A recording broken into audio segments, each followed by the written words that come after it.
we're given the following problem, and it gives me two major pieces of information. It gives me the foci and it also gives me the vertices. Now, what can we learn from this? What's really cool, because since the foci are located on -2, 0, and 2, 0, that tells us where our major axis is, and it's going to be on the x-axis. So it's going to be horizontal. It's going to be this way. Now, we also know that we have our vertices. So it says that the center of the ellipse is midway between the foci. So what do I know about that? Well, that means if I have 0, 1, 2, 1, 2, so if I have one here and one here, halfway between is going to be at the origin. So I know right away that the center is going to be at 0, 0. So now I've got even more key pieces of information.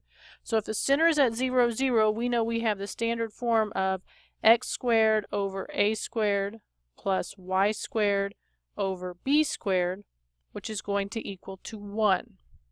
Now, what we need to do is we need to see, do we have values for a and b? Well, we know that the distance from the center to the vertices is 3 units. So if we know that, then a equals 3. So we've got a, and now we know what a squared is. 3 squared is 9. So the other piece of information that we have is we know that foci is automatically c, correct? It's plus or minus c. So the actual distance from the center to the focus is going to be 2 units. So I know that c is going to equal to 2, so then c squared is 4.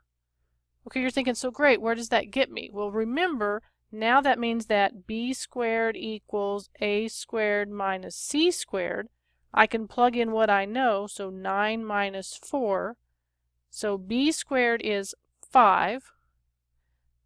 That's all I need for the formula, correct? I don't care what b is. So I just come back in and I'm going to get x squared over a squared is 9 plus y squared over b squared, which we said is 5, and that's going to equal to 1. So that's going to be our formula in standard form.